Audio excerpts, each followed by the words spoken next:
Job chapter 1.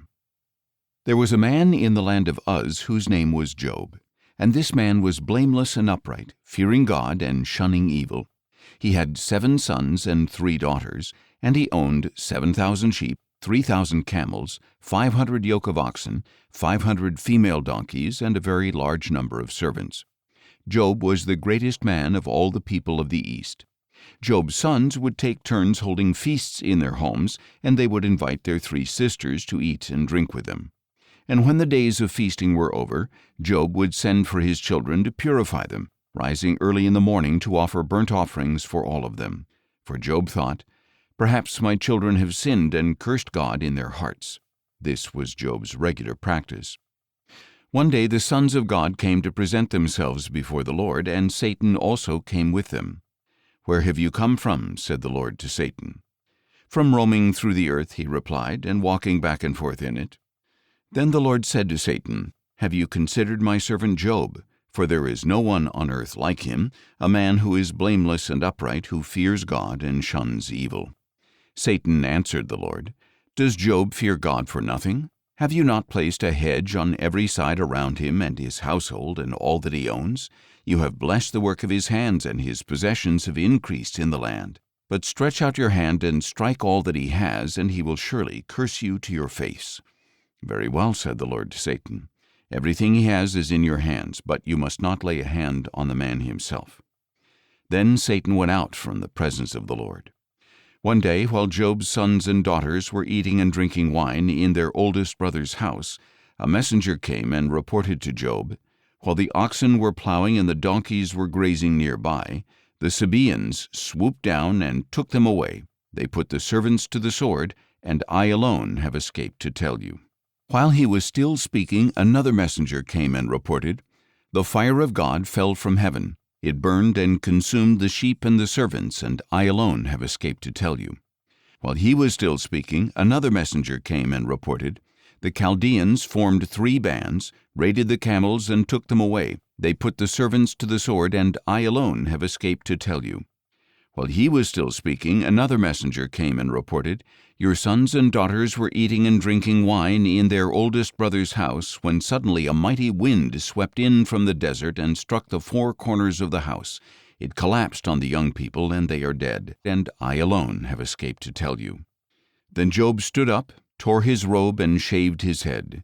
He fell to the ground and worshipped, saying, "Naked I came from my mother's womb, and naked I will return. The Lord gave, and the Lord has taken away. Blessed be the name of the Lord." In all this, Job did not sin or charge God with wrongdoing. Job chapter 2. On another day the sons of God came to present themselves before the Lord, and Satan also came with them to present himself before him. "Where have you come from?" said the Lord to Satan. "From roaming through the earth," he replied, "and walking back and forth in it." Then the Lord said to Satan, "Have you considered my servant Job? For there is no one on earth like him, a man who is blameless and upright, who fears God and shuns evil. He still retains his integrity, even though you incited me against him to ruin him without cause." "Skin for skin," Satan replied. "A man will give up all he owns in exchange for his life. But stretch out your hand and strike his flesh and bones, and he will surely curse you to your face." "Very well," said the Lord to Satan. "He is in your hands, but you must spare his life." So Satan went out from the presence of the Lord and infected Job with terrible boils from the soles of his feet to the crown of his head. And Job took a piece of broken pottery to scrape himself as he sat among the ashes. Then Job's wife said to him, "Do you still retain your integrity? Curse God and die." "You speak as a foolish woman speaks," he told her. "Should we accept from God only good and not adversity?" In all this, Job did not sin in what he said. Now when Job's 3 friends, Eliphaz the Temanite, Bildad the Shuhite, and Zophar the Naamathite, heard about all this adversity that had come upon him, each of them came from his home, and they met together to go and sympathize with Job and comfort him. When they lifted up their eyes from afar, they could barely recognize Job. They began to weep aloud, and each man tore his robe and threw dust in the air over his head. Then they sat on the ground with him for 7 days and 7 nights.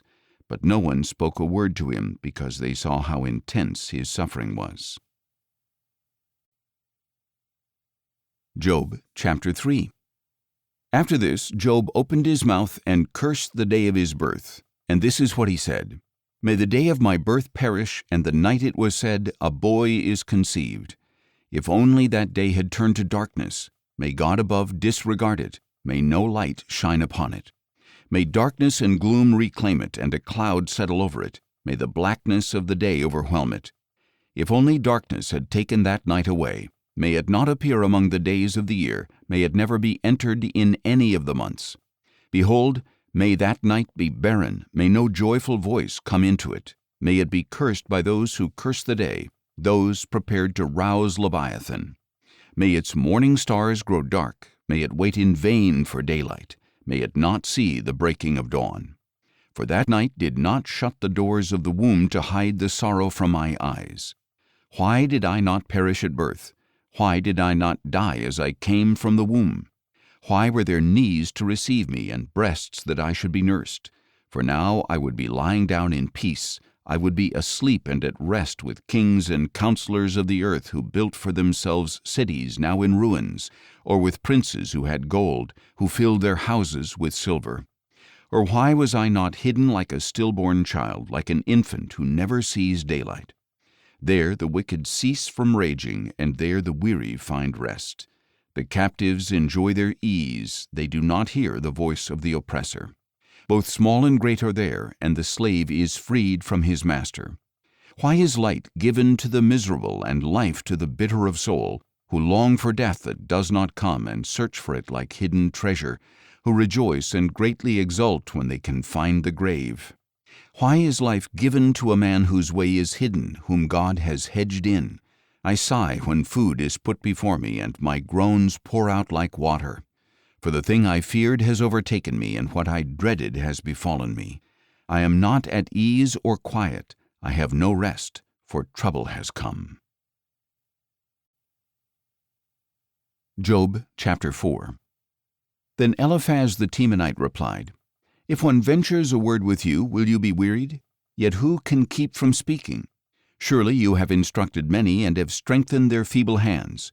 Your words have steadied those who stumbled. You have braced the knees that were buckling. But now trouble has come upon you, and you are weary. It strikes you, and you are dismayed. Is your reverence not your confidence, and the uprightness of your ways your hope? Consider now, I plead, who, being innocent, has ever perished, or where have the upright been destroyed? As I have observed, those who plow iniquity and those who sow trouble reap the same. By the breath of God they perish, and by the blast of his anger they are consumed. The lion may roar, and the fierce lion may growl, yet the teeth of the young lions are broken. The old lion perishes for lack of prey, and the cubs of the lioness are scattered. Now a word came to me secretly, my ears caught a whisper of it. In disquieting visions in the night, when deep sleep falls on men, fear and trembling came over me and made all my bones shudder. Then a spirit glided past my face, and the hair on my body bristled. It stood still, but I could not discern its appearance. A form loomed before my eyes, and I heard a whispering voice. Can a mortal be more righteous than God, or a man more pure than his Maker? If God puts no trust in his servants, and he charges his angels with error, how much more those who dwell in houses of clay, whose foundations are in the dust, who can be crushed like a moth? They are smashed to pieces from dawn to dusk, unnoticed, they perish forever. Are not their tent cords pulled up so that they die without wisdom? Job chapter 5. Call out if you please, but who will answer? To which of the holy ones will you turn? For resentment kills a fool, and envy slays the simple. I have seen a fool taking root, but suddenly his house was cursed. His sons are far from safety, crushed in court without a defender. The hungry consume his harvest, taking it even from the thorns, and the thirsty pant after his wealth. For distress does not spring from the dust, and trouble does not sprout from the ground.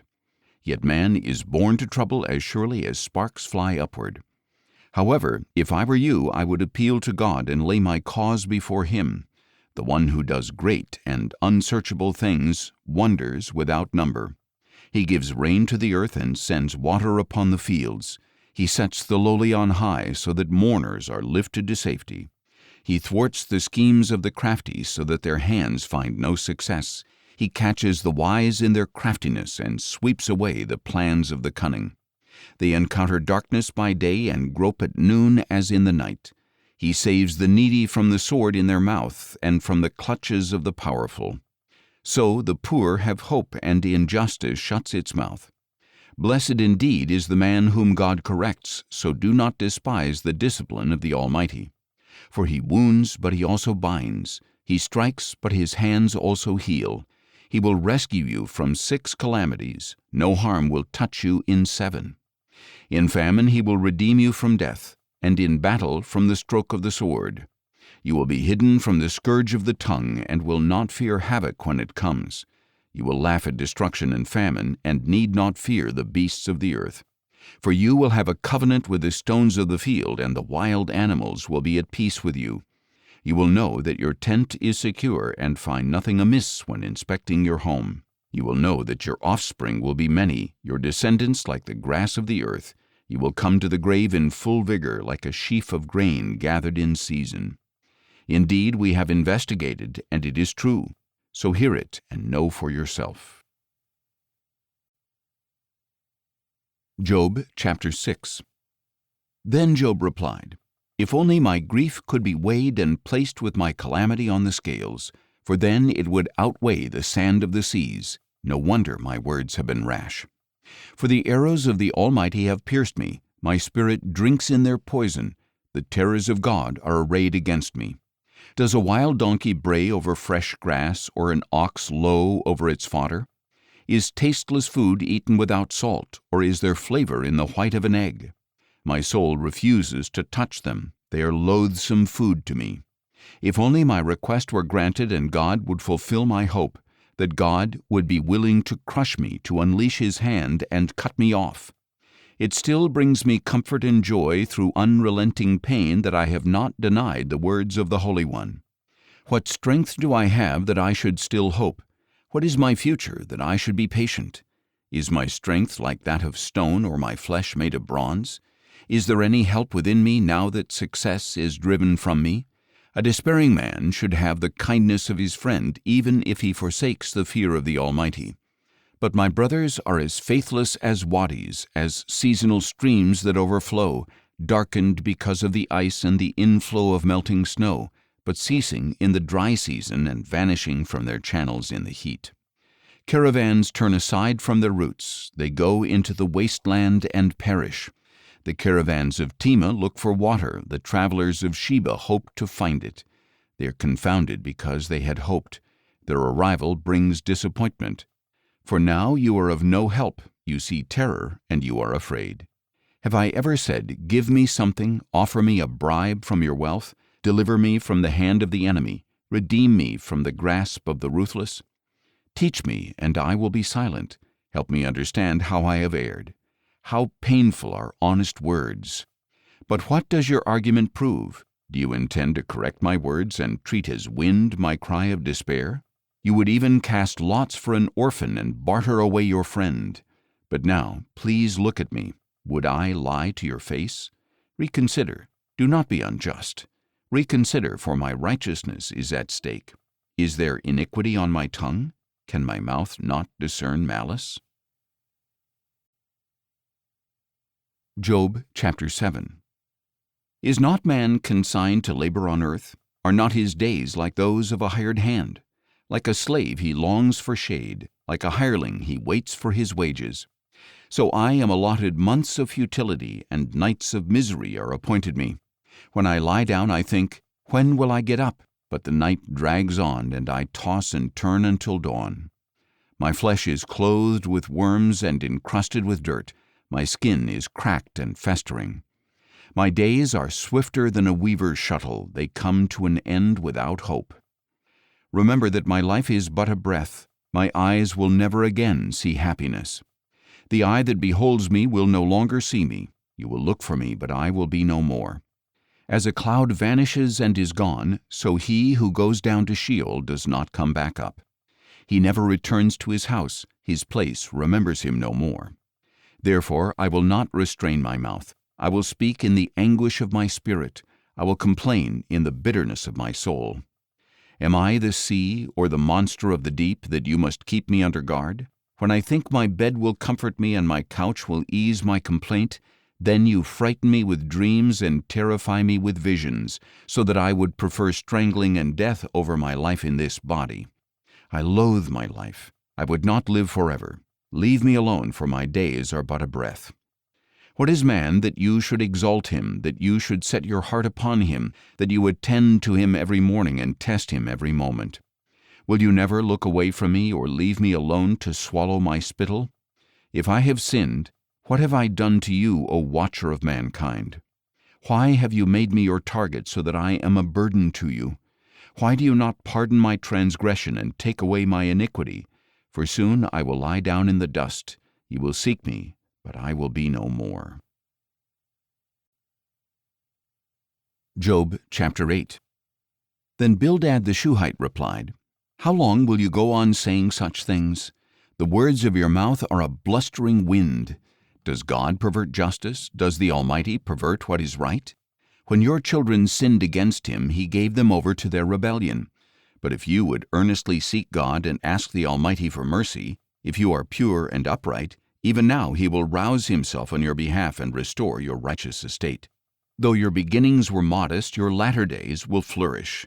Please inquire of past generations and consider the discoveries of their fathers. For we were born yesterday and know nothing. Our days on earth are but a shadow. Will they not teach you and tell you and speak from their understanding? Does papyrus grow where there is no marsh? Do reeds flourish without water? While the shoots are still uncut, they dry up quicker than grass.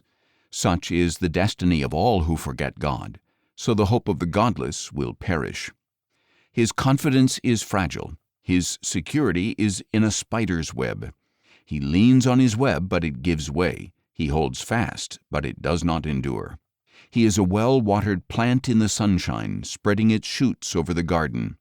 His roots wrap around the rock heap. He looks for a home among the stones. If he is uprooted from his place, it will disown him, saying, I never saw you. Surely this is the joy of his way, yet others will spring from the dust. Behold, God does not reject the blameless, nor will he strengthen the hand of evildoers. He will yet fill your mouth with laughter and your lips with a shout of joy. Your enemies will be clothed in shame, and the tent of the wicked will be no more. Job chapter 9. Then Job answered, Yes, I know that it is so, but how can a mortal be righteous before God? If one wished to contend with God, he could not answer him 1 time out of 1,000. God is wise in heart and mighty in strength. Who has resisted him and prospered? He moves mountains without their knowledge and overturns them in his anger. He shakes the earth from its place so that its foundations tremble. He commands the sun not to shine. He seals off the stars. He alone stretches out the heavens and treads on the waves of the sea. He is the maker of the Bear and Orion, of the Pleiades and the constellations of the south. He does great things beyond searching out and wonders without number. Were he to pass by me, I would not see him. Were he to move, I would not recognize him. If he takes away, who can stop him? Who dares to ask him, What are you doing? God does not restrain his anger. The helpers of Rahab cower beneath him. How then can I answer him or choose my arguments against him? For even if I were right, I could not answer. I could only beg my judge for mercy. If I summoned him and he answered me, I do not believe he would listen to my voice. For he would crush me with a tempest and multiply my wounds without cause. He does not let me catch my breath, but overwhelms me with bitterness. If it is a matter of strength, he is indeed mighty. If it is a matter of justice, who can summon him? Even if I were righteous, my mouth would condemn me. If I were blameless, it would declare me guilty. Though I am blameless, I have no concern for myself. I despise my own life. It is all the same, and so I say, he destroys both the blameless and the wicked. When the scourge brings sudden death, he mocks the despair of the innocent. The earth is given into the hand of the wicked. He blindfolds its judges. If it is not he, then who is it? My days are swifter than a runner. They flee without seeing good. They sweep by like boats of papyrus, like an eagle swooping down on its prey. If I were to say, I will forget my complaint and change my expression and smile, I would still dread all my sufferings. I know that you will not acquit me. Since I am already found guilty, why should I labor in vain? If I should wash myself with snow and cleanse my hands with lye, then you would plunge me into the pit, and even my own clothes would despise me. For he is not a man like me that I can answer him, that we can take each other to court. Nor is there a mediator between us to lay his hand upon us both. Let him remove his rod from me, so that his terror will no longer frighten me. Then I would speak without fear of him, but as it is, I am on my own. Job chapter 10. I loathe my own life. I will express my complaint and speak in the bitterness of my soul. I will say to God, do not condemn me.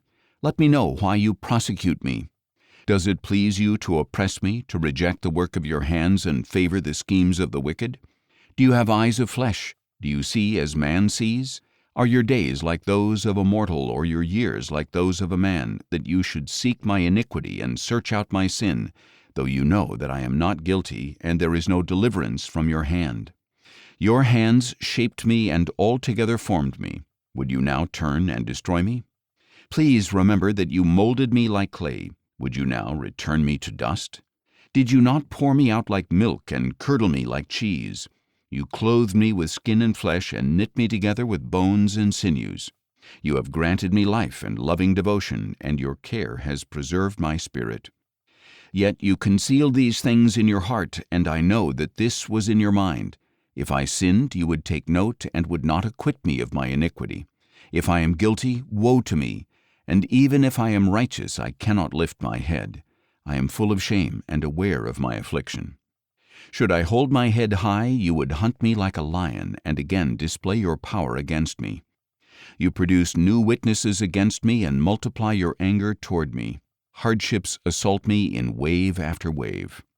Why then did you bring me from the womb?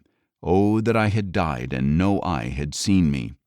If only I had never come to be, but had been carried from the womb to the grave. Are my days not few? Withdraw from me, that I may have a little comfort before I go, never to return to a land of darkness and gloom, to a land of utter darkness, of deep shadow and disorder, where even the light is like darkness. Job chapter 11. Then Zophar the Naamathite replied, Should this stream of words go unanswered, and such a speaker be vindicated? Should your babbling put others to silence? Will you scoff without rebuke? You have said, My doctrine is sound, and I am pure in your sight.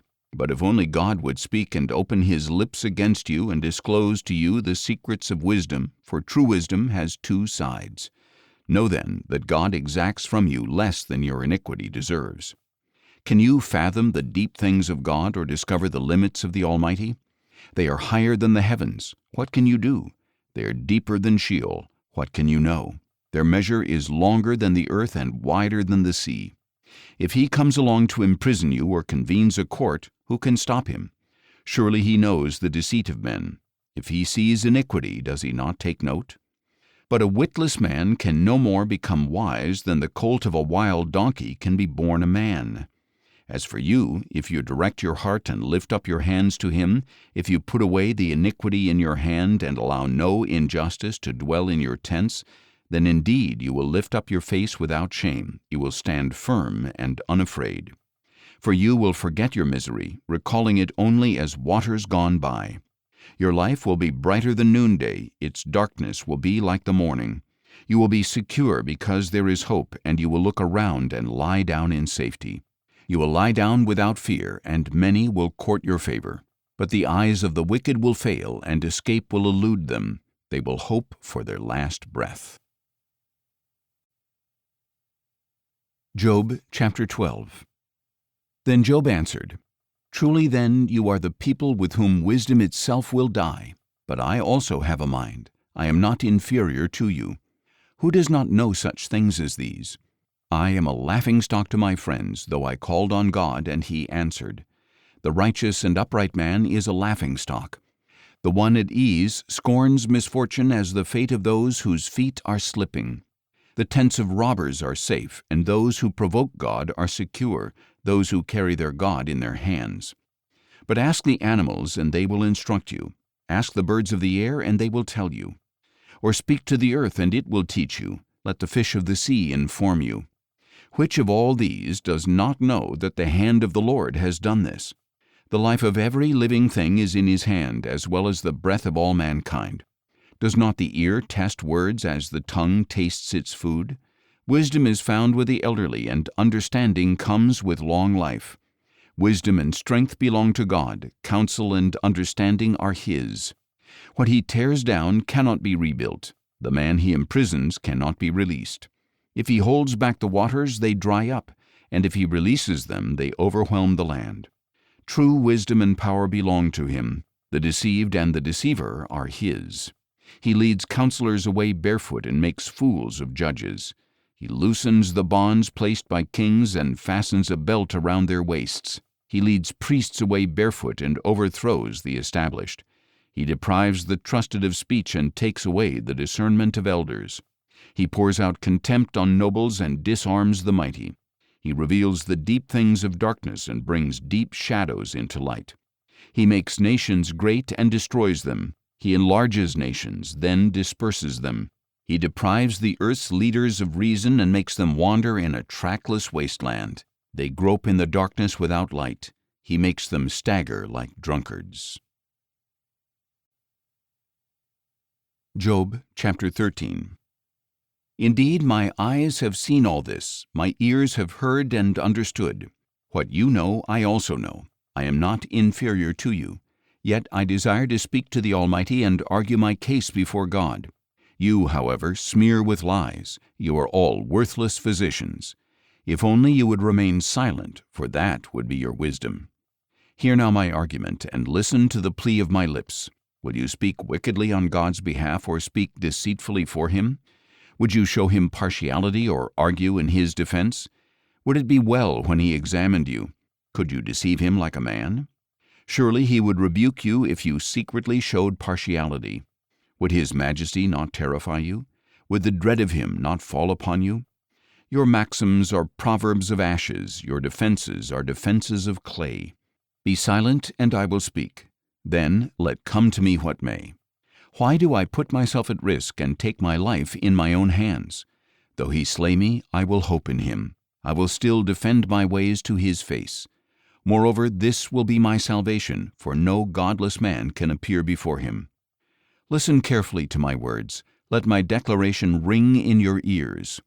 Behold, now that I have prepared my case, I know that I will be vindicated. Can anyone indict me? If so, I will be silent and die. Only grant these two things to me, so that I need not hide from you. Withdraw your hand from me, and do not let your terror frighten me. Then call me, and I will answer, or let me speak, and you can reply. How many are my iniquities and sins? Reveal to me my transgression and sin. Why do you hide your face and consider me as your enemy? Would you frighten a wind-blown leaf? Would you chase after dry chaff? For you record bitter accusations against me and bequeath to me the iniquities of my youth. You put my feet in the stocks and stand watch over all my paths. You set a limit for the soles of my feet. So man wastes away like something rotten, like a moth-eaten garment. Job chapter 14. Man, who is born of woman, is short of days and full of trouble. Like a flower he comes forth, then withers away. Like a fleeting shadow he does not endure. Do you open your eyes to one like this? Will you bring him into judgment before you? Who can bring out clean from unclean? No one. Since his days are determined and the number of his months is with you, and since you have set limits that he cannot exceed, look away from him and let him rest, so he can enjoy his day as a hired hand. For there is hope for a tree. If it is cut down, it will sprout again, and its tender shoots will not fail. If its roots grow old in the ground and its stump dies in the soil, at the scent of water it will bud and put forth twigs like a sapling. But a man dies and is laid low. He breathes his last, and where is he? As water disappears from the sea and a river becomes parched and dry, so a man lies down and does not rise. Until the heavens are no more, he will not be awakened or roused from sleep. If only you would hide me in Sheol and conceal me until your anger has passed. If only you would appoint a time for me and then remember me. When a man dies, will he live again? All the days of my hard service I will wait until my renewal comes. You will call, and I will answer. You will desire the work of your hands. For then you would count my steps, but would not keep track of my sin. My transgression would be sealed in a bag, and you would cover over my iniquity. But as a mountain erodes and crumbles, and a rock is dislodged from its place, as water wears away the stones and torrents wash away the soil, so you destroy a man's hope. You forever overpower him, and he passes on. You change his countenance and send him away. If his sons receive honor, he does not know it. If they are brought low, he is unaware. He feels only the pain of his own body and mourns only for himself. Job chapter 15. Then Eliphaz the Temanite replied, Does a wise man answer with empty counsel or fill his belly with a hot east wind? Should he argue with useless words or speeches that serve no purpose? But you even undermine the fear of God and hinder meditation before him. For your iniquity instructs your mouth, and you choose the language of the crafty. Your own mouth, not mine, condemns you. Your own lips testify against you. Were you the first man ever born? Were you brought forth before the hills? Do you listen in on the counsel of God, or limit wisdom to yourself? What do you know that we do not? What do you understand that is not clear to us? Both the gray-haired and the aged are on our side, men much older than your father. Are the consolations of God not enough for you, even words spoken gently to you? Why has your heart carried you away, and why do your eyes flash as you turn your spirit against God and pour such words from your mouth? What is man that he should be pure, or one born of woman that he should be righteous? If God puts no trust in his holy ones, if even the heavens are not pure in his eyes, how much less man who is vile and corrupt, who drinks injustice like water? Listen to me, and I will inform you. I will describe what I have seen, what was declared by wise men and was not concealed from their fathers, to whom alone the land was given when no foreigner passed among them. A wicked man writhes in pain all his days. Only a few years are reserved for the ruthless. Sounds of terror fill his ears. In his prosperity the destroyer attacks him. He despairs of his return from darkness. He is marked for the sword. He wanders about as food for vultures. He knows the day of darkness is at hand. Distress and anguish terrify him, overwhelming him like a king poised to attack. For he has stretched out his hand against God and has vaunted himself against the Almighty, rushing headlong at him with a thick, studded shield. Though his face is covered with fat and his waistline bulges with flesh, he will dwell in ruined cities, in abandoned houses destined to become rubble. He will no longer be rich. His wealth will not endure. His possessions will not overspread the land. He will not escape from the darkness. The flame will wither his shoots, and the breath of God's mouth will carry him away. Let him not deceive himself with trust in emptiness, for emptiness will be his reward. It will be paid in full before his time, and his branch will not flourish. He will be like a vine stripped of its unripe grapes, like an olive tree that sheds its blossoms. For the company of the godless will be barren, and fire will consume the tents of bribery. They conceive trouble and give birth to evil. Their womb is pregnant with deceit. Job chapter 16. Then Job answered, I have heard many things like these. Miserable comforters are you all. Is there no end to your long-winded speeches? What provokes you to continue testifying? I could also speak like you if you were in my place. I could heap up words against you and shake my head at you. But I would encourage you with my mouth, and the consolation of my lips would bring relief.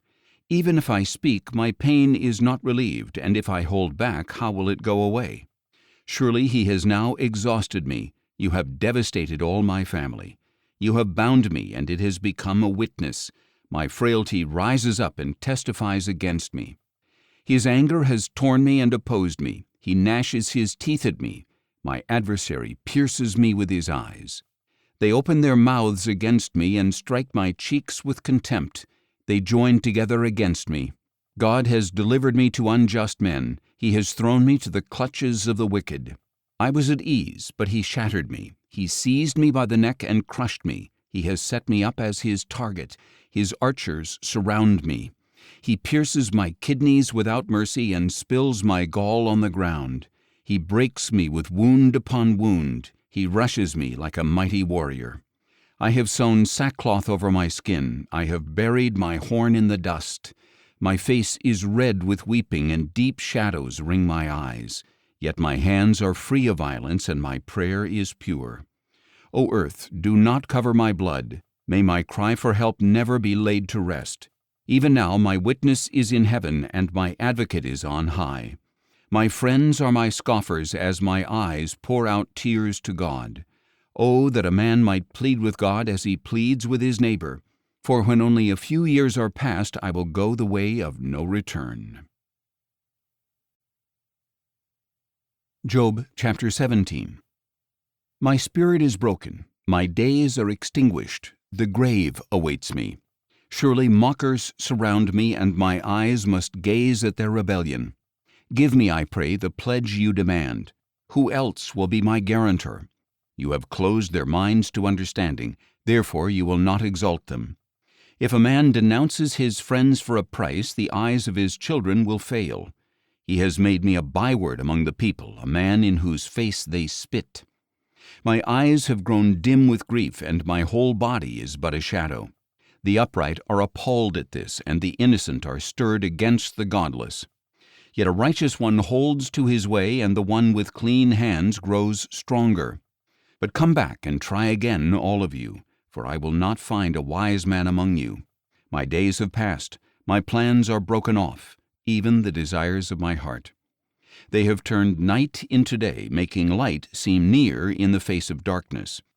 If I look for Sheol as my home, if I spread out my bed in darkness and say to corruption, "You are my father," and to the worm, "My mother," or "My sister," where then is my hope? Who can see any hope for me? Will it go down to the gates of Sheol? Will we go down together into the dust? Job chapter 18. Then Bildad the Shuhite replied, "How long until you end these speeches? Show some sense, and then we can talk. Why are we regarded as cattle, as stupid in your sight? You who tear yourself in anger, should the earth be forsaken on your account, or the rocks be moved from their place? Indeed, the lamp of the wicked is extinguished, the flame of his fire does not glow. The light in his tent grows dark, and the lamp beside him goes out. His vigorous stride is shortened, and his own schemes trip him up. For his own feet lead him into a net, and he wanders into its mesh. A trap seizes his heel, a snare grips him. A noose is hidden in the ground, and a trap lies in his path. Terrors frighten him on every side and harass his every step. His strength is depleted, and calamity is ready at his side. It devours patches of his skin. The firstborn of death devours his limbs. He is torn from the shelter of his tent and is marched off to the king of terrors. Fire resides in his tent. Burning sulfur rains down on his dwelling. The roots beneath him dry up, and the branches above him wither away. The memory of him perishes from the earth, and he has no name in the land. He is driven from light into darkness and is chased from the inhabited world. He has no offspring or posterity among his people, no survivor where he once lived. Those in the west are appalled at his fate, while those in the east tremble in horror. Surely such is the dwelling of the wicked and the place of one who does not know God. Job chapter 19. Then Job answered, "How long will you torment me and crush me with your words? 10 times now you have reproached me, you shamelessly mistreat me. Even if I have truly gone astray, my error concerns me alone. If indeed you would exalt yourselves above me and use my disgrace against me, then understand that it is God who has wronged me and drawn his net around me. Though I cry out violence, I get no response. Though I call for help, there is no justice. He has blocked my way so I cannot pass. He has veiled my paths with darkness. He has stripped me of my honor and removed the crown from my head. He tears me down on every side until I am gone. He uproots my hope like a tree. His anger burns against me, and he counts me among his enemies. His troops advance together. They construct a ramp against me and encamp around my tent. He has removed my brothers from me. My acquaintances have abandoned me. My kinsmen have failed me, and my friends have forgotten me. My guests and maidservants count me as a stranger. I am a foreigner in their sight. I call for my servant, but he does not answer, though I implore him with my own mouth. My breath is repulsive to my wife, and I am loathsome to my own family. Even little boys scorn me. When I appear, they deride me. All my best friends despise me, and those I love have turned against me. My skin and flesh cling to my bones. I have escaped by the skin of my teeth. Have pity on me, my friends. Have pity, for the hand of God has struck me. Why do you persecute me as God does? Will you never get enough of my flesh? I wish that my words were recorded and inscribed in a book by an iron stylus on lead or chiseled in stone forever. But I know that my Redeemer lives, and in the end he will stand upon the earth. Even after my skin has been destroyed, yet in my flesh I will see God. I will see him for myself. My eyes will behold him, and not as a stranger. How my heart yearns within me. If you say, "Let us persecute him, since the root of the matter lies with him," then you should fear the sword yourselves, because wrath brings punishment by the sword, so that you may know there is a judgment. Job chapter 20. Then Zophar the Naamathite replied, "So my anxious thoughts compel me to answer, because of the turmoil within me. I have heard a rebuke that insults me, and my understanding prompts a reply. Do you not know that from antiquity, since man was placed on the earth, the triumph of the wicked has been brief, and the joy of the godless momentary? Though his arrogance reaches the heavens, and his head touches the clouds, he will perish forever like his own dung. Those who had seen him will ask, 'Where is he?' He will fly away like a dream, never to be found. He will be chased away like a vision in the night. The eye that saw him will see him no more, and his place will no longer behold him. His sons will seek the favor of the poor, for his own hands must return his wealth. The youthful vigor that fills his bones will lie down with him in the dust. Though evil is sweet in his mouth, and he conceals it under his tongue, though he cannot bear to let it go and keeps it in his mouth, yet in his stomach his food sours into the venom of cobras within him. He swallows wealth, but vomits it out. God will force it from his stomach. He will suck the poison of cobras. The fangs of a viper will kill him. He will not enjoy the streams, the rivers flowing with honey and cream. He must return the fruit of his labor without consuming it. He cannot enjoy the profits of his trading. For he has oppressed and forsaken the poor. He has seized houses he did not build. Because his appetite is never satisfied, he cannot escape with his treasure. Nothing is left for him to consume. Thus his prosperity will not endure. In the midst of his plenty he will be distressed. The full force of misery will come upon him. When he has filled his stomach, God will vent his fury upon him, raining it down on him as he eats. Though he flees from an iron weapon, a bronze-tipped arrow will pierce him. It is drawn out of his back, the gleaming point from his liver. Terrors come over him. Total darkness is reserved for his treasures. A fire unfanned will consume him and devour what is left in his tent. The heavens will expose his iniquity, and the earth will rise up against him. The possessions of his house will be removed, flowing away on the day of God's wrath. This is the wicked man's portion from God, the inheritance God has appointed him. Job chapter 21. Then Job answered, "Listen carefully to my words. Let this be your consolation to me. Bear with me while I speak. Then, after I have spoken, you may go on mocking. Is my complaint against a man? Then why should I not be impatient? Look at me and be appalled. Put your hand over your mouth. When I remember, terror takes hold, and my body trembles in horror. Why do the wicked live on, growing old and increasing in power? Their descendants are established around them, and their offspring before their eyes. Their homes are safe from fear. No rod of punishment from God is upon them. Their bulls breed without fail. Their cows bear calves and do not miscarry. They send forth their little ones like a flock. Their children skip about, singing to the tambourine and lyre, and making merry at the sound of the flute. They spend their days in prosperity and go down to Sheol in peace. Yet they say to God, Leave us alone, for we have no desire to know your ways. Who is the Almighty that we should serve him? And what would we gain if we pray to him? Still their prosperity is not in their own hands, so I stay far from the counsel of the wicked. How often is the lamp of the wicked put out? Does disaster come upon them? Does God in his anger apportion destruction? Are they like straw before the wind, like chaff swept away by a storm? It is said that God lays up one's punishment for his children. Let God repay the man himself, so he will know it. Let his eyes see his own destruction. Let him drink for himself the wrath of the Almighty. For what does he care about his household after him, when the number of his months has run out? Can anyone teach knowledge to God, since he judges those on high?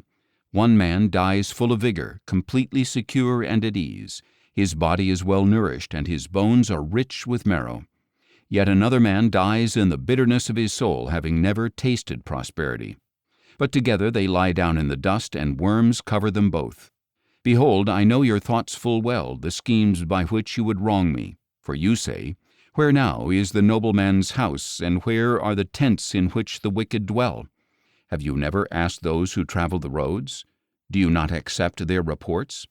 Indeed, the evil man is spared from the day of calamity, delivered from the day of wrath. Who denounces his behavior to his face? Who repays him for what he has done? He is carried to the grave, and watch is kept over his tomb. The clods of the valley are sweet to him. Everyone follows behind him, and those before him are without number. So how can you comfort me with empty words? For your answers remain full of falsehood. Job chapter 22. Then Eliphaz the Temanite replied, Can a man be of use to God? Can even a wise man benefit him?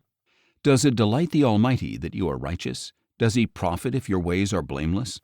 Is it for your reverence that he rebukes you and enters into judgment against you? Is not your wickedness great? Are not your iniquities endless? For you needlessly demanded security from your brothers and deprived the naked of their clothing. You gave no water to the weary and withheld food from the famished, while the land belonged to a mighty man, and a man of honor lived on it. You sent widows away empty-handed, and the strength of the fatherless was crushed.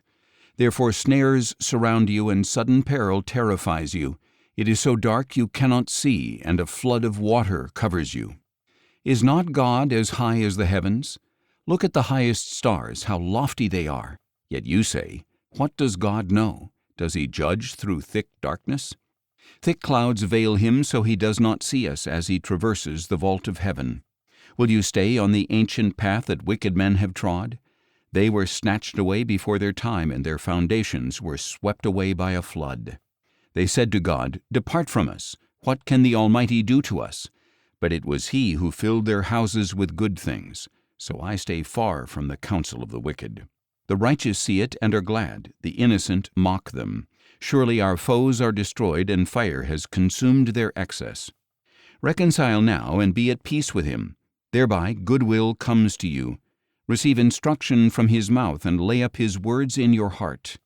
If you return to the Almighty, you will be restored. If you remove injustice from your tents, and consign your gold to the dust, and the gold of Ophir to the stones of the ravines, then the Almighty will be your gold and the finest silver for you. Surely then you will delight in the Almighty, and lift up your face to God. You will pray to him, and he will hear you, and you will fulfill your vows. Your decisions will be carried out, and light will shine on your ways. When men are brought low, and you say, Lift them up, then he will save the lowly. He will deliver even one who is not innocent, rescuing him through the cleanness of your hands. Job chapter 23. Then Job answered, Even today my complaint is bitter. His hand is heavy despite my groaning. If only I knew where to find him so that I could go to his seat. I would plead my case before him and fill my mouth with arguments. I would learn how he would answer and consider what he would say. Would he contend with me in his great power? No, he would certainly take note of me. Then an upright man could reason with him, and I would be delivered forever from my judge. If I go east, he is not there, and if I go west, I cannot find him.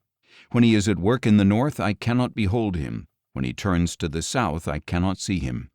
Yet he knows the way I have taken. When he has tested me, I will come forth as gold. My feet have followed in his tracks. I have kept his way without turning aside. I have not departed from the command of his lips. I have treasured the words of his mouth more than my daily bread. But he is unchangeable, and who can oppose him? He does what he desires, for he carries out his decree against me, and he has many such plans. Therefore I am terrified in his presence. When I consider this, I fear him. God has made my heart faint. The Almighty has terrified me. Yet I am not silenced by the darkness, by the thick darkness that covers my face. Job chapter 24. Why does the Almighty not reserve times for judgment? Why may those who know him never see his days? Men move boundary stones, they pasture stolen flocks.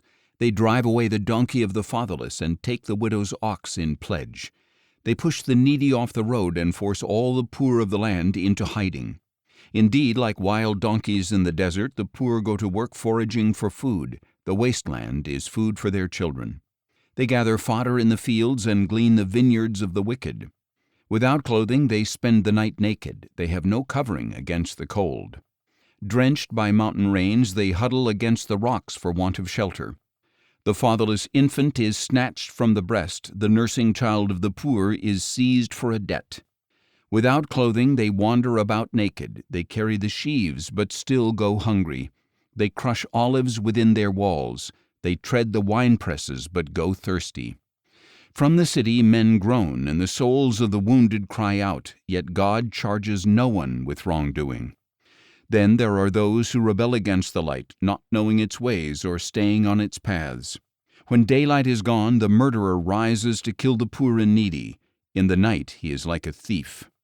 The eye of the adulterer watches for twilight. Thinking, no eye will see me, he covers his face. In the dark they dig through houses. By day they shut themselves in, never to experience the light.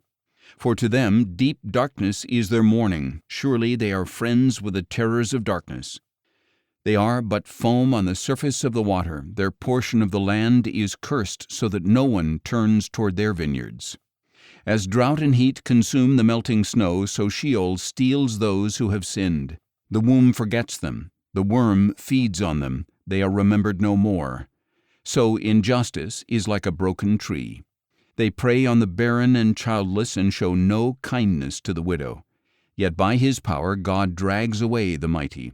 Though rising up, they have no assurance of life. He gives them a sense of security, but his eyes are on their ways.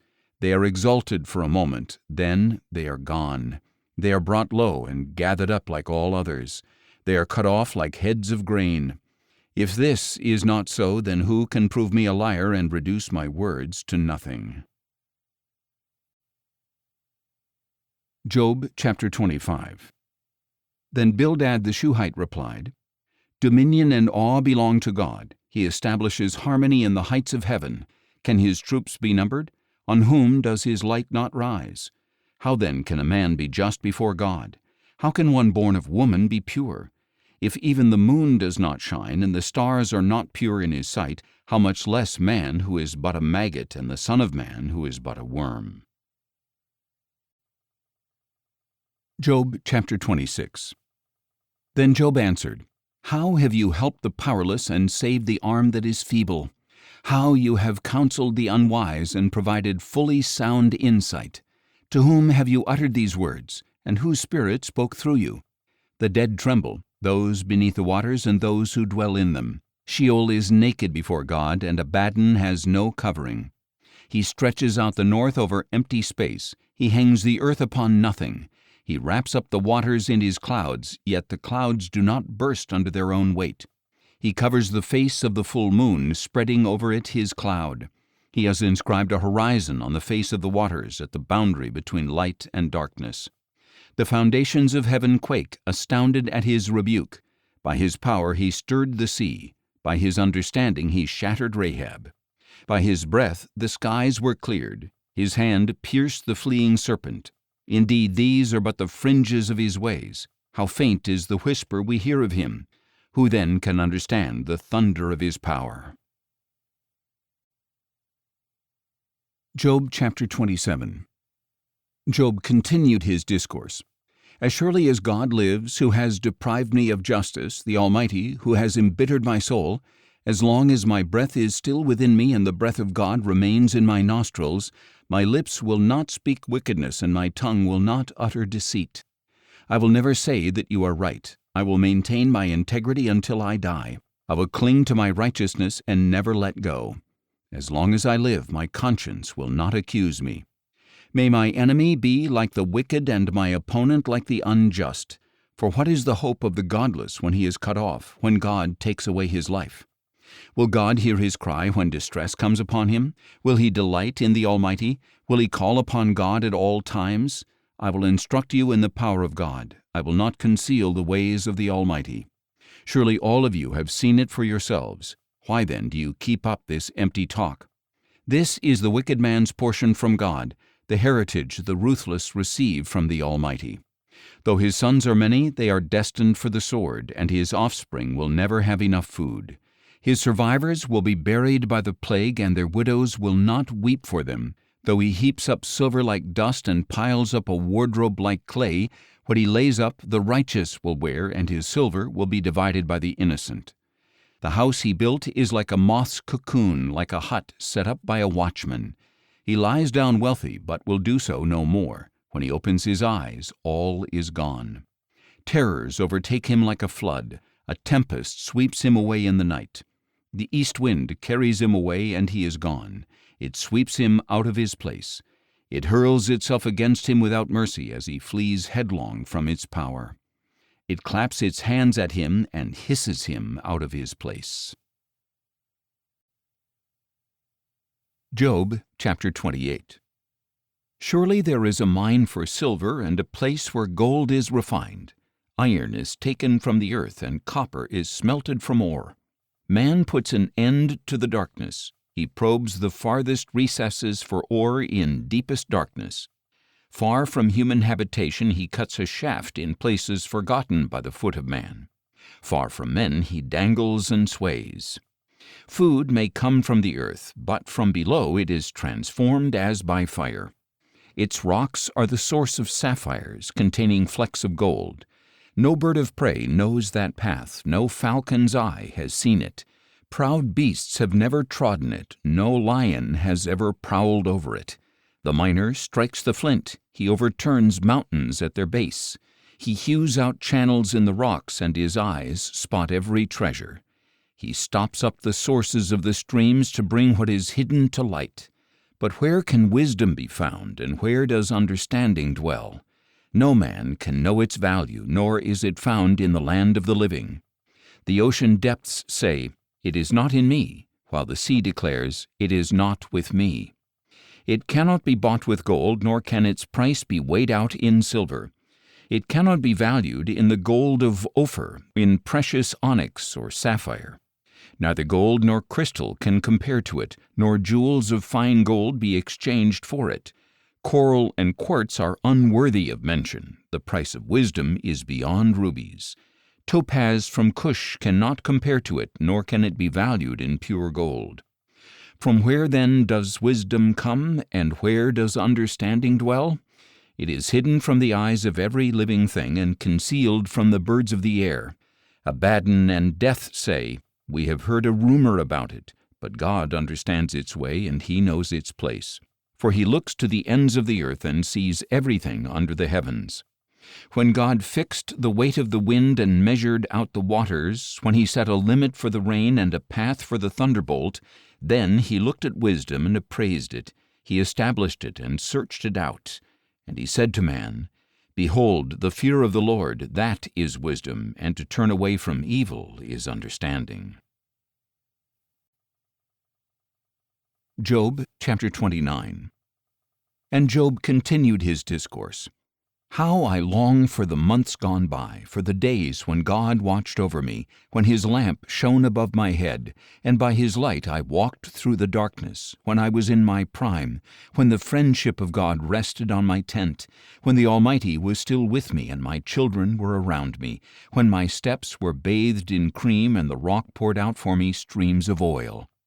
When I went out to the city gate and took my seat in the public square, the young men saw me and withdrew, and the old men rose to their feet. The princes refrained from speaking and covered their mouths with their hands. The voices of the nobles were hushed, and their tongues stuck to the roofs of their mouths. For those who heard me called me blessed, and those who saw me commended me, because I rescued the poor who cried out and the fatherless who had no helper. The dying man blessed me, and I made the widow's heart sing for joy. I put on righteousness, and it clothed me. Justice was my robe and my turban. I served as eyes to the blind and as feet to the lame. I was a father to the needy, and I took up the case of the stranger. I shattered the fangs of the unjust and snatched the prey from his teeth. So I thought, I will die in my nest and multiply my days as the sand. My roots will spread out to the waters, and the dew will rest nightly on my branches. My glory is ever new within me, and my bow is renewed in my hand. Men listened to me with expectation, waiting silently for my counsel. After my words they spoke no more. My speech settled on them like dew. They waited for me as for rain, and drank in my words like spring showers. If I smiled at them, they did not believe it. The light of my countenance was precious. I chose their course and presided as chief. So I dwelt as a king among his troops, as a comforter of the mourners. Job chapter 30. But now they mock me, men younger than I am, whose fathers I would have refused to entrust with my sheepdogs. What use to me was the strength of their hands, since their vigor had left them? Gaunt from poverty and hunger, they gnawed the dry land and the desolate wasteland by night. They plucked mallow among the shrubs, and the roots of the broom tree were their food. They were banished from among men, shouted down like thieves, so that they lived on the slopes of the wadis, among the rocks, and in holes in the ground. They cried out among the shrubs, and huddled beneath the nettles. A senseless and nameless brood, they were driven off the land. And now they mock me in song. I have become a byword among them. They abhor me and keep far from me. They do not hesitate to spit in my face. Because God has unstrung my bow and afflicted me, they have cast off restraint in my presence. The rabble arises at my right. They lay snares for my feet and build siege ramps against me. They tear up my path. They profit from my destruction, with no one to restrain them. They advance as through a wide breach. Through the ruins they keep rolling in. Terrors are turned loose against me. They drive away my dignity as by the wind, and my prosperity has passed like a cloud. And now my soul is poured out within me. Days of affliction grip me. Night pierces my bones, and my gnawing pains never rest. With great force he grasps my garment. He seizes me by the collar of my tunic. He throws me into the mud, and I have become like dust and ashes. I cry out to you for help, but you do not answer. When I stand up, you merely look at me. You have ruthlessly turned on me. You oppose me with your strong hand. You snatch me up into the wind and drive me before it. You toss me about in the storm. Yes, I know that you will bring me down to death, to the place appointed for all the living. Yet no one stretches out his hand to a ruined man when he cries for help in his distress. Have I not wept for those in trouble? Has my soul not grieved for the needy? But when I hoped for good, evil came. When I looked for light, darkness fell. I am churning within and cannot rest. Days of affliction confront me. I go about blackened, but not by the sun. I stand up in the assembly and cry for help. I have become a brother of jackals, a companion of ostriches. My skin grows black and peels, and my bones burn with fever. My harp is tuned to mourning, and my flute to the sound of weeping. Job chapter 31. I have made a covenant with my eyes. How then could I gaze with desire at a virgin? For what is the allotment of God from above, or the heritage from the Almighty on high? Does not disaster come to the unjust, and calamity to the workers of iniquity? Does he not see my ways, and count my every step? If I have walked in falsehood, or my foot has rushed to deceit, let God weigh me with honest scales, that he may know my integrity. If my steps have turned from the path, if my heart has followed my eyes, or if impurity has stuck to my hands, then may another eat what I have sown, and may my crops be uprooted. If my heart has been enticed by my neighbor's wife, or I have lurked at his door, then may my own wife grind grain for another, and may other men sleep with her. For that would be a heinous crime and iniquity to be judged. For it is a fire that burns down to Abaddon, it would root out my entire harvest. If I have rejected the cause of my manservant or maidservant when they made a complaint against me, what will I do when God rises to judge? How will I answer when called to account? Did not he who made me in the womb also make them? Did not the same one form us in the womb? If I have denied the desires of the poor, or allowed the widow's eyes to fail, if I have eaten my morsel alone, not sharing it with the fatherless, though from my youth I reared him as would a father, and from my mother's womb I guided the widow, if I have seen one perish for lack of clothing, or a needy man without a cloak, if his heart has not blessed me for warming him with the fleece of my sheep, if I have lifted up my hand against the fatherless because I saw that I had support in the gate, then may my arm fall from my shoulder and be torn from its socket. For calamity from God terrifies me, and his splendor I cannot overpower. If I have put my trust in gold, or called pure gold my security, if I have rejoiced in my great wealth because my hand had gained so much, if I have beheld the sun in its radiance, or the moon moving in splendor, so that my heart was secretly enticed, and my hand threw a kiss from my mouth, this would also be an iniquity to be judged, for I would have denied God on high. If I have rejoiced in my enemy's ruin, or exulted when evil befell him, I have not allowed my mouth to sin by asking for his life with a curse, if the men of my house have not said, Who is there who has not had his fill, but no stranger had to lodge on the street, for my door has been open to the traveler, if I have covered my transgressions like Adam by hiding my guilt in my heart, because I greatly feared the crowds, and the contempt of the clans terrified me, so that I kept silent and would not go outside, oh, that I had one to hear me. Here is my signature. Let the Almighty answer me. Let my accuser compose an indictment. Surely I would carry it on my shoulder and wear it like a crown. I would give account of all my steps. I would approach him like a prince. If my land cries out against me, and its furrows weep together, if I have devoured its produce without payment, or broken the spirit of its tenants, then let briars grow instead of wheat, and stinkweed instead of barley. Thus conclude the words of Job. Job chapter 32. So these three men stopped answering Job, because he was righteous in his own eyes. This kindled the anger of Elihu, son of Barachel the Buzite of the family of Ram. He burned with anger against Job for justifying himself rather than God, and he burned with anger against Job's three friends because they had failed to refute Job and yet had condemned him. Now Elihu had waited to speak to Job because the others were older than he. But when he saw that the three men had no further reply, his anger was kindled. So Elihu, son of Barachel the Buzite, declared, I am young in years, while you are old. That is why I was timid and afraid to tell you what I know. I thought that age should speak, and many years should teach wisdom. But there is a spirit in a man, the breath of the Almighty, that gives him understanding. It is not only the old who are wise, or the elderly who understand justice. Therefore I say, Listen to me, I too will declare what I know. Indeed, I waited while you spoke. I listened to your reasoning. As you searched for words, I paid you full attention, but no one proved Job wrong. Not one of you rebutted his arguments. So do not claim we have found wisdom. Let God, not man, refute him. But Job has not directed his words against me, and I will not answer him with your arguments. Job's friends are dismayed with no more to say. Words have escaped them. Must I wait, now that they are silent, now that they stand and no longer reply? I too will answer, yes, I will declare what I know. For I am full of words, and my spirit within me compels me. Behold, my belly is like unvented wine. It is about to burst like a new wineskin.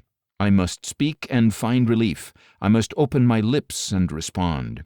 I will be partial to no one, nor will I flatter any man. For I do not know how to flatter, or my Maker would remove me in an instant.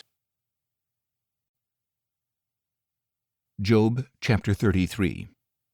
But now, O Job, hear my speech, and listen to all my words. Behold, I will open my mouth. My address is on the tip of my tongue. My words are from an upright heart, and my lips speak sincerely what I know. The Spirit of God has made me, and the breath of the Almighty gives me life. Refute me if you can. Prepare your case and confront me. I am just like you before God. I was also formed from clay. Surely no fear of me should terrify you, nor will my hand be heavy upon you. Surely you have spoken in my hearing, and I have heard these very words. I am pure, without transgression. I am clean, with no iniquity in me. Yet God finds occasions against me. He counts me as his enemy. He puts my feet in the stocks. He watches over all my paths. Behold, you are not right in this matter. I will answer you, for God is greater than man. Why do you complain to him that he answers nothing a man asks? For God speaks in one way and in another, yet no one notices. In a dream, in a vision in the night, when deep sleep falls upon men as they slumber on their beds, he opens their ears and terrifies them with warnings to turn a man from wrongdoing and keep him from pride, to preserve his soul from the pit and his life from perishing by the sword. A man is also chastened on his bed with pain and constant distress in his bones, so that he detests his bread, and his soul loathes his favorite food. His flesh wastes away from sight, and his hidden bones protrude. He draws near to the pit, and his life to the messengers of death.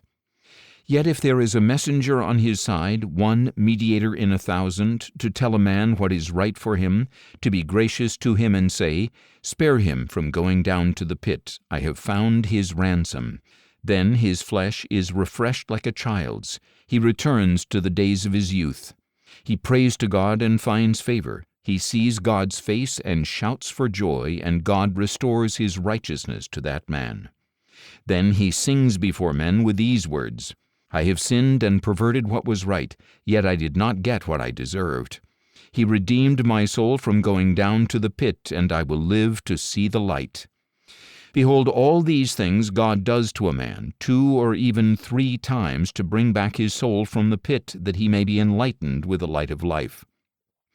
Pay attention, Job, and listen to me. Be silent, and I will speak. But if you have something to say, answer me. Speak up, for I would like to vindicate you. But if not, then listen to me. Be quiet, and I will teach you wisdom. Job chapter 34. Then Elihu continued, Hear my words, O wise men, give ear to me, O men of learning. For the ear tests words as the mouth tastes food. Let us choose for ourselves what is right. Let us learn together what is good. For Job has declared, I am righteous, yet God has deprived me of justice. Would I lie about my case? My wound is incurable, though I am without transgression. What man is like Job, who drinks up derision like water? He keeps company with evildoers and walks with wicked men. For he has said, It profits a man nothing that he should delight in God. Therefore listen to me, O men of understanding. Far be it from God to do wrong, and from the Almighty to act unjustly. For according to a man's deeds he repays him, according to a man's ways he brings consequences. Indeed, it is true that God does not act wickedly, and the Almighty does not pervert justice. Who gave him charge over the earth? Who appointed him over the whole world? If he were to set his heart to it and withdraw his spirit and breath, all flesh would perish together, and mankind would return to the dust. If you have understanding, hear this. Listen to my words. Could one who hates justice govern? Will you condemn the just and mighty one, who says to kings, "You are worthless," and to nobles, "You are wicked," who is not partial to princes and does not favor rich over poor? For they are all the work of his hands. They die in an instant, in the middle of the night. The people convulse and pass away, the mighty are removed without human hand. For his eyes are on the ways of a man, and he sees his every step. There is no darkness or deep shadow where the workers of iniquity can hide.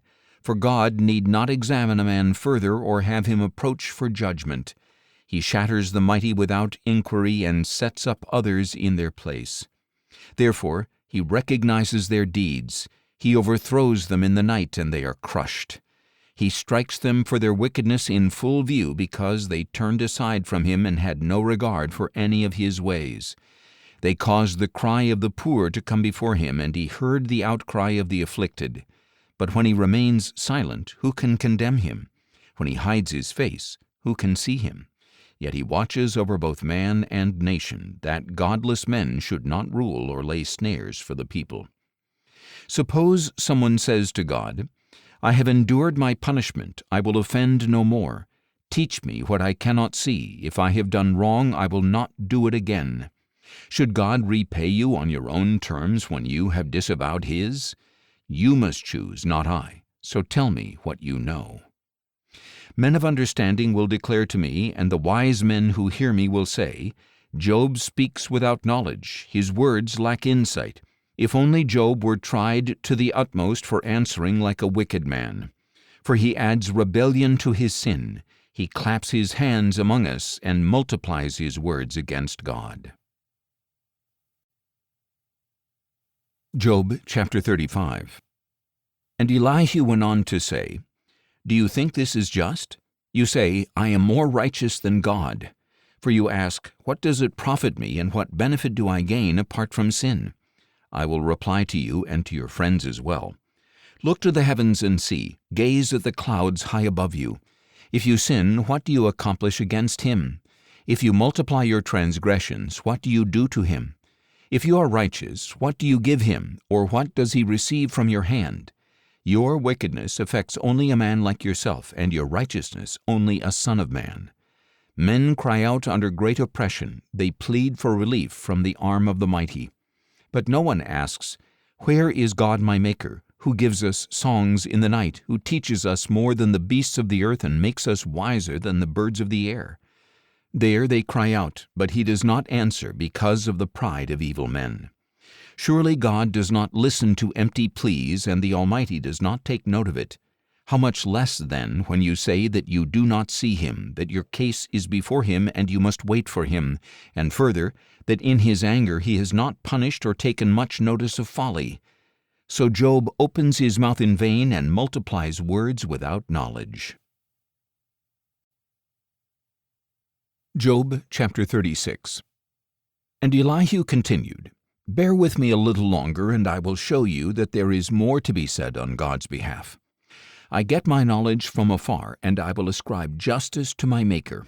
For truly my words are free of falsehood. One perfect in knowledge is with you. Indeed, God is mighty, but He despises no one. He is mighty in strength of understanding. He does not keep the wicked alive, but He grants justice to the afflicted. He does not take His eyes off the righteous, but He enthrones them with kings and exalts them forever.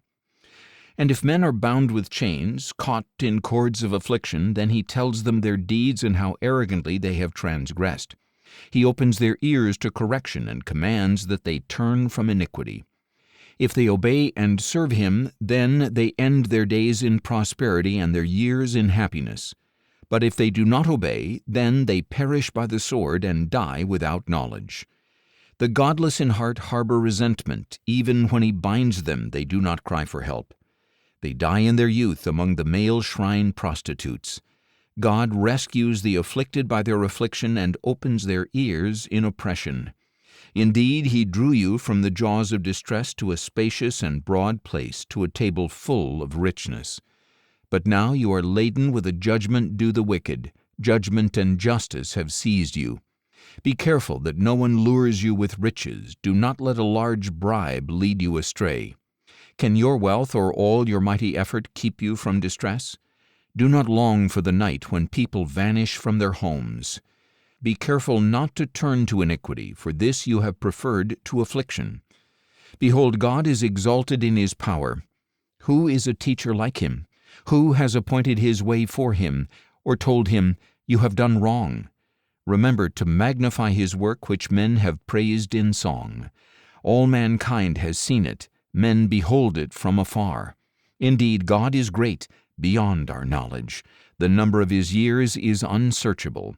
For he draws up drops of water which distill the rain from the mist, which the clouds pour out and shower abundantly on mankind. Furthermore, who can understand how the clouds spread out, how the thunder roars from his pavilion? See how he scatters his lightning around him and covers the depths of the sea. For by these he judges the nations and provides food in abundance. He fills his hands with lightning and commands it to strike its mark. The thunder declares his presence, even the cattle regard the rising storm. Job chapter 37. At this my heart also pounds and leaps from its place. Listen closely to the thunder of his voice and the rumbling that comes from his mouth. He unleashes his lightning beneath the whole sky and sends it to the ends of the earth. Then there comes a roaring sound. He thunders with his majestic voice. He does not restrain the lightning when his voice resounds. God thunders wondrously with his voice. He does great things we cannot comprehend. For he says to the snow, Fall on the earth, and to the gentle rain, pour out a mighty downpour. He seals up the hand of every man so that all men may know his work. The wild animals enter their lairs, they settle down in their dens. The tempest comes from its chamber, and the cold from the driving north winds. By the breath of God the ice is formed, and the watery expanses are frozen. He loads the clouds with moisture. He scatters his lightning through them. They swirl about, whirling at his direction, accomplishing all that he commands over the face of all the earth. Whether for punishment or for his land, he accomplishes this in his loving devotion.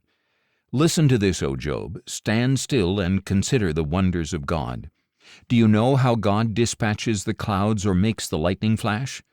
Do you understand how the clouds float, those wonders of him who is perfect in knowledge? You whose clothes get hot when the land lies hushed under the south wind, can you, like him, spread out the skies to reflect the heat like a mirror of bronze? Teach us what we should say to him. We cannot draw up our case when our faces are in darkness. Should he be told that I want to speak? Would a man ask to be swallowed up? Now no one can gaze at the sun when it is bright in the skies after the wind has swept them clean. Out of the north he comes in golden splendor. Awesome majesty surrounds him. The Almighty is beyond our reach. He is exalted in power. In his justice and great righteousness he does not oppress. Therefore, men fear him, for he is not partial to the wise in heart. Job chapter 38. Then the Lord answered Job out of the whirlwind and said, Who is this who obscures my counsel by words without knowledge?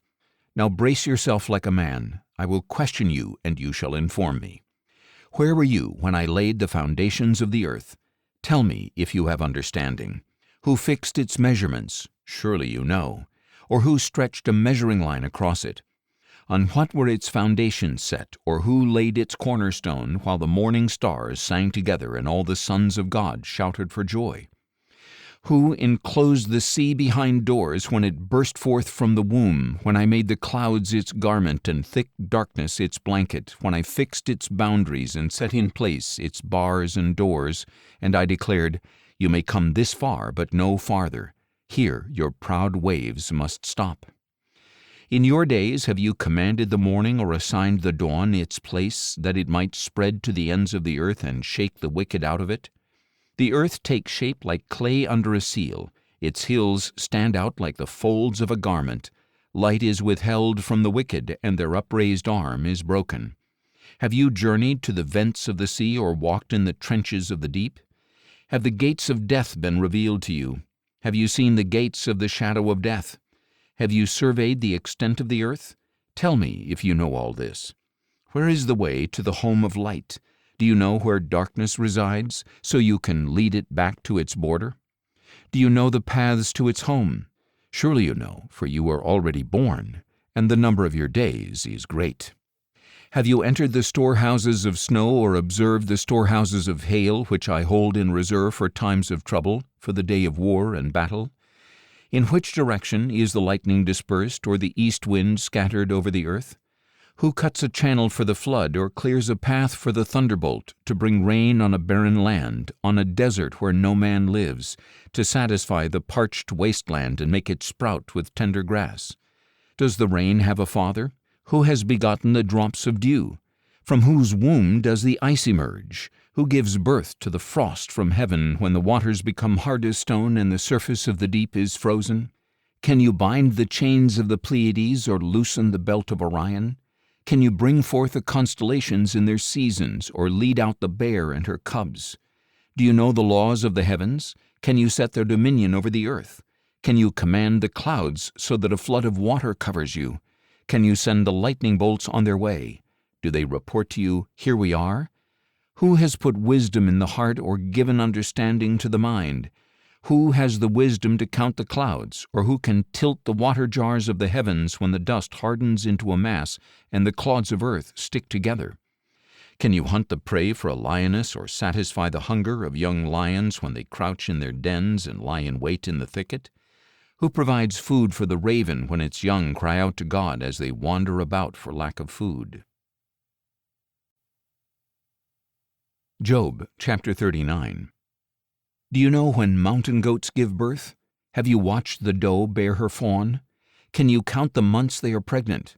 Do you know the time they give birth? They crouch down and bring forth their young. They deliver their newborn. Their young ones thrive and grow up in the open field. They leave and do not return. Who set the wild donkey free? Who released the swift donkey from the harness? I made the wilderness his home and the salt flats his dwelling. He scorns the tumult of the city and never hears the shouts of a driver. He roams the mountains for pasture, searching for any green thing. Will the wild ox consent to serve you? Will he stay by your manger at night? Can you hold him to the furrow with a harness? Will he plow the valleys behind you? Can you rely on his great strength? Will you leave your hard work to him? Can you trust him to bring in your grain and gather it to your threshing floor? The wings of the ostrich flap joyfully, but cannot match the pinions and feathers of the stork. For she leaves her eggs on the ground and lets them warm in the sand. She forgets that a foot may crush them, or a wild animal may trample them. She treats her young harshly, as if not her own, with no concern that her labor was in vain. For God has deprived her of wisdom. He has not endowed her with understanding. Yet when she proudly spreads her wings, she laughs at the horse and its rider. Do you give strength to the horse, or adorn his neck with a mane? Do you make him leap like a locust, striking terror with his proud snorting? He paws in the valley and rejoices in his strength. He charges into battle. He laughs at fear, frightened of nothing. He does not turn back from the sword. A quiver rattles at his side, along with a flashing spear and lance. Trembling with excitement, he devours the distance. He cannot stand still when the ram's horn sounds. At the blast of the horn he snorts with fervor. He catches the scent of battle from afar, the shouts of captains and the cry of war. Does the hawk take flight by your understanding and spread his wings toward the south? Does the eagle soar at your command and make his nest on high? He dwells on a cliff and lodges there. His stronghold is on a rocky crag. From there he spies out food. His eyes see it from afar. His young ones feast on blood, and where the slain are, there he is. Job chapter 40. And the Lord said to Job, Will the fault-finder contend with the Almighty? Let him who argues with God give an answer. Then Job answered the Lord, Behold, I am insignificant. How can I reply to you? I place my hand over my mouth. I have spoken once, but I have no answer, twice, but I have nothing to add. Then the Lord answered Job out of the whirlwind and said, Now brace yourself like a man. I will question you, and you shall inform me. Would you really annul my justice? Would you condemn me to justify yourself? Do you have an arm like God's? Can you thunder with a voice like His? Then adorn yourself with majesty and splendor, and clothe yourself with honor and glory. Unleash the fury of your wrath. Look on every proud man and bring him low. Look on every proud man and humble him. Trample the wicked where they stand. Bury them together in the dust. Imprison them in the grave. Then I will confess to you that your own right hand can save you. Look at Behemoth, which I made along with you. He feeds on grass like an ox. See the strength of his loins and the power in the muscles of his belly. His tail sways like a cedar. The sinews of his thighs are tightly knit. His bones are tubes of bronze. His limbs are rods of iron. He is the foremost of God's works. Only his Maker can draw the sword against him. The hills yield him their produce, while all the beasts of the field play nearby. He lies under the lotus plants, hidden among the reeds of the marsh. The lotus plants conceal him in their shade. The willows of the brook surround him. Though the river rages, Behemoth is unafraid. He remains secure, though the Jordan surges to his mouth. Can anyone capture him as he looks on, or pierce his nose with a snare? Job chapter 41. Can you pull in Leviathan with a hook, or tie down his tongue with a rope? Can you put a cord through his nose, or pierce his jaw with a hook? Will he beg you for mercy, or speak to you softly? Will he make a covenant with you to take him as a slave for life? Can you pet him like a bird, or put him on a leash for your maidens? Will traders barter for him, or divide him among the merchants? Can you fill his hide with harpoons, or his head with fishing spears? If you lay a hand on him, you will remember the battle and never repeat it. Surely hope of overcoming him is false. Is not the sight of him overwhelming? No one is so fierce as to rouse Leviathan. Then who is able to stand against me? Who has given to me that I should repay him? Everything under heaven is mine. I cannot keep silent about his limbs, his power and graceful form. Who can strip off his outer coat? Who can approach him with a bridle? Who can open his jaws, ringed by his fearsome teeth? His rows of scales are his pride, tightly sealed together. One scale is so near to another that no air can pass between them. They are joined to one another, they clasp and cannot be separated. His snorting flashes with light, and his eyes are like the rays of dawn. Firebrands stream from his mouth, fiery sparks shoot forth. Smoke billows from his nostrils as from a boiling pot over burning reeds. His breath sets coals ablaze, and flames pour from his mouth. Strength resides in his neck, and dismay leaps before him. The folds of his flesh are tightly joined. They are firm and immovable. His chest is as hard as a rock, as hard as a lower millstone. When Leviathan rises up, the mighty are terrified. They withdraw before his thrashing. The sword that reaches him has no effect, nor does the spear or dart or arrow. He regards iron as straw and bronze as rotten wood. No arrow can make him flee. Sling stones become like chaff to him. A club is regarded as straw, and he laughs at the sound of the lance. His undersides are jagged potsherds, spreading out the mud like a threshing sledge. He makes the depths seethe like a cauldron. He makes the sea like a jar of ointment. He leaves a glistening wake behind him. One would think the deep had white hair. Nothing on earth is his equal, a creature devoid of fear. He looks down on all the haughty. He is king over all the proud. Job chapter 42. Then Job replied to the Lord, I know that you can do all things, and that no plan of yours can be thwarted. You asked, Who is this who conceals my counsel without knowledge? Surely I spoke of things I did not understand, things too wonderful for me to know. You said, Listen now, and I will speak. I will question you, and you shall inform me. My ears had heard of you, but now my eyes have seen you. Therefore I retract my words, and I repent in dust and ashes.